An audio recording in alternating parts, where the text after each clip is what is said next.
نحمده ونصلي على رسوله الكريم اما بعد فاعوذ بالله من الشیطان الرجیم بسم اللہ الرحمن الرحیم السلام علیکم ورحمۃ اللہ وبرکاتہ۔ جب آپ بازار جائیں اور آپ صحیح جگہ پر صحیح چیز تک پہنچ جائیں اللہ کی مدد سے، تو اس میں کیا فائدہ ہوگا؟ وقت بھی بچے گا، انرجی بچے گی، اور نقصان دہ چیز سے بچیں گے اور بھلائی کے ساتھ واپس لوٹیں گے۔ اس سے آپ دیکھیے کہ ہمارا دین انسانوں کی کتنی خیرخواہی کرتا ہے کہ ہر موقع کی اس کو دعا سکھا دی۔ اور جب انسان اللہ سے دعا مانگ لیتا ہے تو اللہ تعالیٰ ایسے اسباب پیدا کرتا ہے، کیونکہ دنیا میں ہر چیز اسباب کے ساتھ ہو رہی، ایسے اسباب پیدا کرتا ہے کہ اچانک کوئی شخص آپ کو مل جاتا ہے، وہ آپ کو فوراً ایک ٹپ دے دیتا ہے کہ تم فلاں چیز لینا چاہتے ہو، فلاں کام کرنا چاہتے ہو، فلاں جگہ چلے جاؤ، فلاں چیز لے لو، فلاں چیز فائدے کی ہے۔ تو وہ انسان کو، کیونکہ یہ دنیا میں اتنی معلومات ہیں ہر چیز کے بارے میں، اتنی وسعت ہے کہ واقعی آپ کا علم اس کے مقابلے میں بالکل محدود ہے، اور آپ انتہائی علم ہوتے ہوئے بھی آپ انتہائی نقصان دہ چیز تک پہنچ جائیں گے، کچھ نہیں کہہ سکتے آپ کے پاس کوئی گارنٹی نہیں ہے۔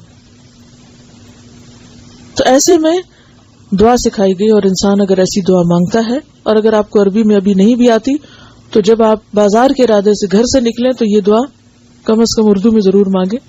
اور یہ بھی ہو سکتا ہے کہ آپ اپنی کار کے کسی حصے میں لکھ کے لگا دیں، یعنی اس کو ایک سٹیکر پہ لکھیں، کسی ایک کاغذ پہ لکھیں، اس کو کسی ایسی جگہ لگا دیں، کسی اپنے والیٹ پہ لگا دیں، کہیں لگا دیں کہ جو آپ بازار میں کھولیں گے یا بازار جاتے ہوئے جس چیز پہ آپ کی نظر پڑے گی، اور پھر آپ اس کو پڑھ کے بازار میں داخل ہوں۔ کیونکہ ایک حدیث میں یہ بھی آتا ہے کہ بدترین جگہ اللہ کے نزدیک کیا ہے؟ بازار ہے۔ تو یہاں خاص طور پر دعا سکھائے گی کہ یا رب، میں آپ سے اس بازار کی اور جو کچھ اس بازار میں اس کی بھلائی طلب کرتا ہوں، یعنی جو میری ضرورت کی چیز ہے اور جو میرے لیے فائدہ مند ہے، اور جہاں جس چیز میں خیر ہے مجھے وہاں تک لے جا، اور اس بازار کے شر سے، اور جو کچھ اس بازار میں ہے اس کے شر سے۔ اور بازار میں شر صرف یہ نہیں کہ چیزوں میں ہوتا ہے، شر کس کس چیز میں ہوتا ہے بازار میں؟ انسانوں میں بھی ہو سکتا ہے۔ انسانوں میں کوئی چور اچکا ہو سکتا ہے، کوئی آپ کی جیب کاٹنے والا ہو سکتا ہے، یا اگر وہ ایسا نہ بھی ہو تو کئی ایسے لوگ ہو سکتے ہیں جو ایسے ہولیوں میں پھر رہے ہوں کہ جو آپ کی نگاہوں کے گناہوں کا سبب بنے، یا ایسے کام کر رہے ہوں، یا لڑائی جھگڑا کہیں ہو، یا فتنہ فساد ہو۔ اے اللہ، میں آپ کی پناہ چاہتا ہوں اس بات سے کہ یہاں جھوٹی قسم کھاؤں یا خرید و فروخت میں نقصان اٹھاؤں۔ اور نقصان آپ سوچ رہے ہوں گے کہ کیسے ہو سکتا ہے، جبکہ چیزوں کی قیمتیں فکس ہے اور فکس پرائس آپ کو دینا ہے، کون سی بارگیننگ کرنا ہے، تو نقصان کا تو اندیشہ ہی نہیں، بس جو ہے وہی خریدنا ہے۔ نقصان صرف یہ نہیں ہوتا کہ آپ کسی چیز کو سستا یا مہنگا خریدیں، نقصان یہ بھی ہو سکتا ہے کہ آپ نے جو چیز اپنے لیے فائدہ مند سمجھ کے خریدی وہ آپ کے لیے الٹیمیٹلی انتہائی نقصان دہ ثابت ہوئی، اور آپ کی ہیلتھ کے لیے اور آپ کے اور بہت سی چیزوں کے لیے وہ ایک مصیبت کا باعث ہے جو کہ بظاہر نظر نہیں آ رہی۔ ٹھیک ہے، خرید و فروخت میں نقصان سے بچنے کی دعا۔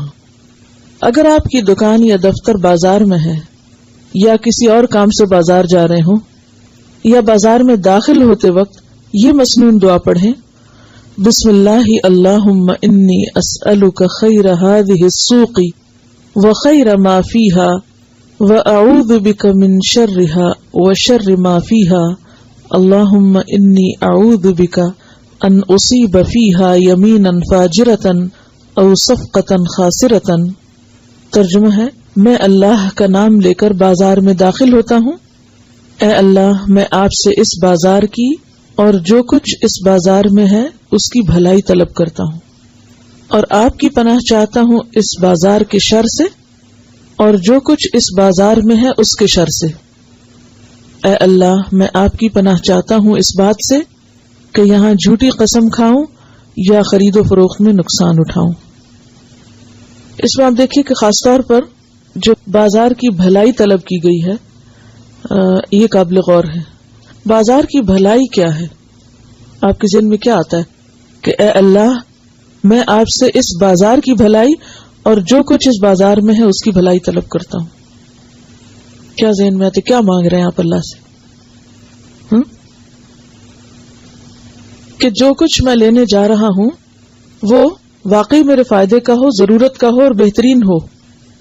اور خاص طور پر آج کل آپ دیکھیے کہ کسی بھی چیز میں اتنی زیادہ ورائٹی ہے آپ کے ہاں خصوصاً، مثلاً آپ ایک شیمپو ہی خریدنے کے لیے جاتے ہیں تو ایک قطار ہے شیمپوز کی. اب آپ کیا دیکھ کے لیتے ہیں؟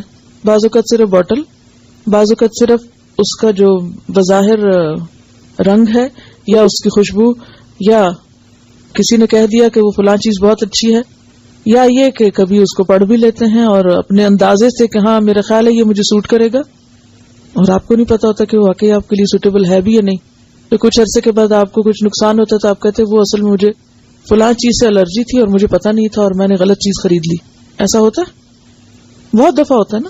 اور خصوصاً جب ویرائٹی بہت زیادہ ہو تو انسان کے لیے کسی چیز کی چوائس کرنا جو ہے وہ بھی بہت زیادہ وقت کا ضائع کرنا بھی.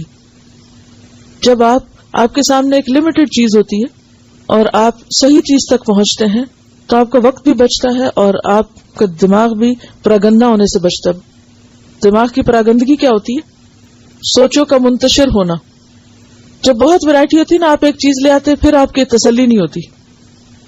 آپ کیا سوچتے ہیں نکل کے، اچھا وہ میں یہ نہ لیتی اور وہ لیتی نا وہ زیادہ اچھا تھا، اور اس کی قیمت زیادہ بہتر تھی، یا اس کا جو اس میں فلاں آفر تھی یا فلاں چیز تھی. بعض چیزیں آپ صرف آفرز کے پیچھے جا کے لیتے. کچھ لوگوں کی زندگی تو گھومتے ہی صرف آفرز کے پیچھے، کہ اپنی زندگی کا ایک قیمتی ترین حصہ کس میں لگا دیتے ہیں؟ صرف یہ دیکھنے میں کہ کون سی چیزیں کہاں سستی ہیں.